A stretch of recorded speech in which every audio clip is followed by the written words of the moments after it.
let's talk about success as being the embodiment of your higher self. You see, success is the thing that most of us are looking to achieve and materialize in this life.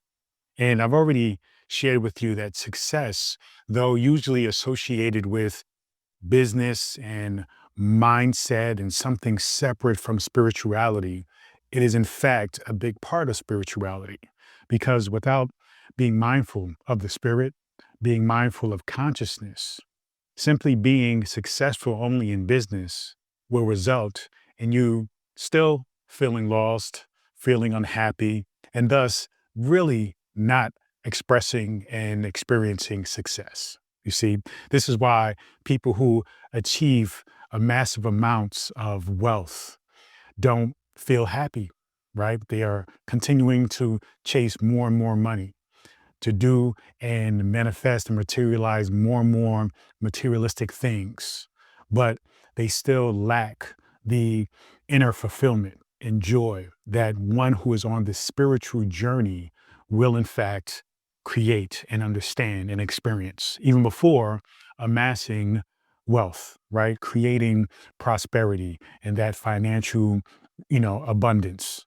And so it's important that when we think about celebrating success, many of us think, well, if I am not feeling successful already, what is there to celebrate? Well, that's the thing.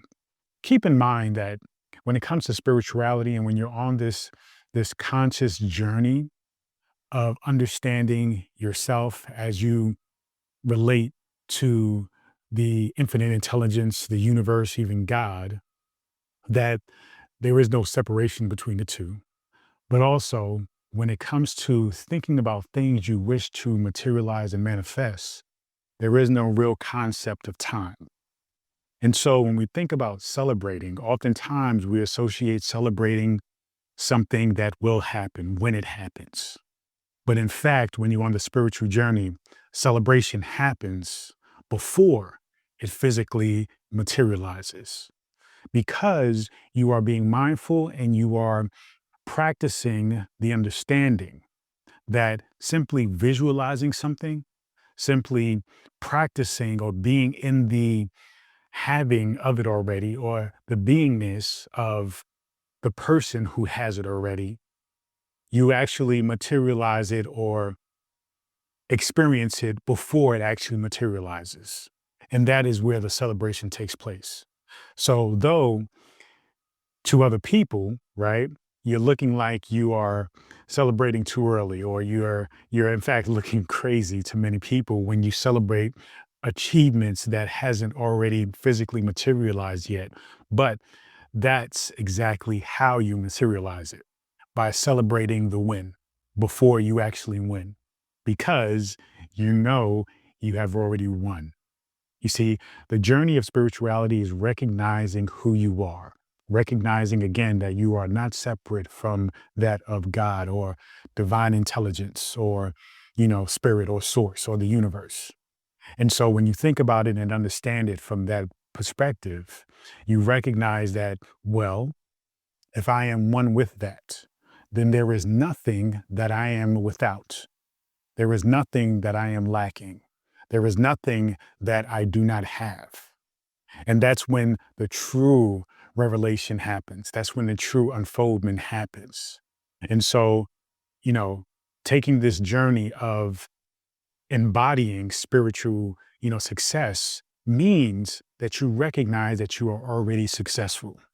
You recognize that simply being here, existing, and then breaking down all of the walls that the ego has set up that leads you to believe there's a separation between self and the universe is something that falls away, right? It is non-existent. It dissolves essentially.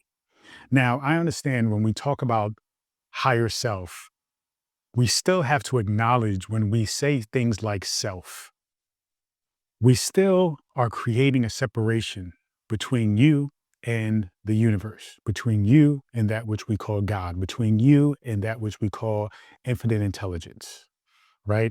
Now, what I want you to understand is that self, the word self insinuates a separation from that. And so, what I want you to do is be mindful that the language you're using is going to transform, and you're going to think about how you speak as you take on this journey and as you begin to unfold and come into this true self realization that you are not separate from that, right? That you are one with that. And so, even using certain words, like higher self, though, when we say higher, we are understanding that there is a elevation that is happening where you no longer identify with who you are, right? What you look like, your belief systems, your, upbringing, your culture. You recognize that yes, those things are important and valuable in society and in the world, but on the spiritual plane, they are just expressions, just like your thoughts, just like your emotions. They are things you experience, but they are not truly who you are. Truly who you are is consciousness. And that consciousness is, in fact, the divine. That consciousness, which is what you are, is, in fact, God expressing itself and being the expression called you. And so when you acknowledge all these things and you recognize, okay, if I am that, then again, there is nothing that I am not. And so when you think about success and whatever that means to you recognize that you are that success.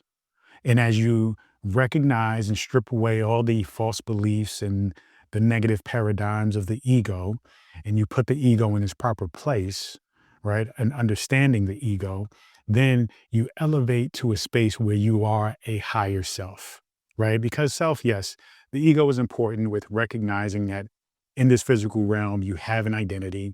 You are, in some degree separate from other people, right? Other things. But when you follow consciousness, you recognize that the true, the core, the purity of who you are is not separate from the people, the things, the experiences. They are, in fact, a expression, a reflection of your consciousness, a reflection of how you identify and manage your ego. So if you are being led by the ego more than consciousness, then you're going to see reflections of what the ego puts out: fear, doubt, protection, not trusting people, right? But when you recognize consciousness and you are led by the understanding that you are one with everything, right? And consciousness, the expression of consciousness is love, then you understand, well, all of these people are giving me exactly what it is that I am putting out. And so if I am putting out love, they are going to reciprocate that love back to me. And I'm going to receive more love as a result. But going back to the topic of success, though, as you move from consciousness, as you are led by consciousness, and you are understanding that you are already success, then guess what? Everyone that you interact with will support that success in one way or another. Everything that you do will feed and grow that success.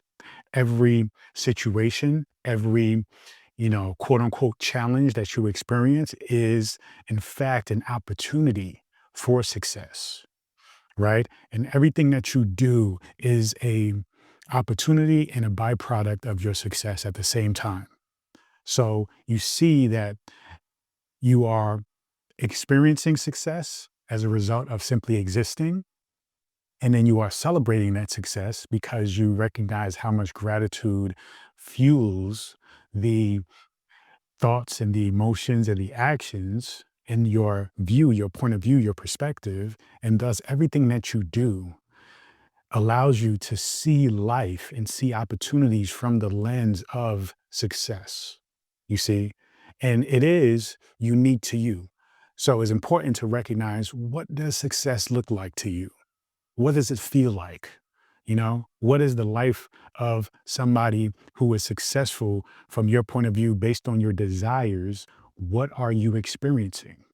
And when you start to recognize that, then you start to, magnetize, you start to attract, you start to put out, you start to even bring success to other people by way of them being in your proximity. by way of them understanding that, okay, you are successful. And thus, if they even hang out with you, then they get to be inspired and get to understand what that success looks like for them as well. You see? And then they get to go through this journey of consciously creating success for themselves. So understand celebrating success is recognizing that you are already successful, recognizing that you are one with divine intelligence, the universe. When you recognize that, you recognize that then there is nothing that you are without. There is nothing that you desire that you cannot have. There is nothing that you desire that you do not already have. You just have to manage your ego in creating these negative belief systems that stop you from simply materializing that which you want. And then you just simply have to reprogram, deprogram the belief systems, reprogram them, program belief systems that are in alignment with what you desire. Do the things, right? Be mindful about your thought process, your language, your emotions, and of course, your actions. And as you align this trinity of manifestation, right? Mind, body, and spirit, then it's simply a matter of letting the thing that you desire gestate, mature, and when it is ready, then it will materialize for you to have in its physical form. Okay. And then that's when you continue on the journey of not only being successful in materializing and manifesting things that you desire, but more importantly, materializing and manifesting your true self. Thank you so much. Feel free to go to drabundant.com, subscribe to my newsletter, and get this free ebook, The Power Within. I also invite you, if you want to learn more and really get into being a conscious creator and tapping into your divinity and your true essence, your true nature, feel free to join my Conscious Creator Circle. All right. Thank you again. Continue to join me on this journey. Peace and abundance always.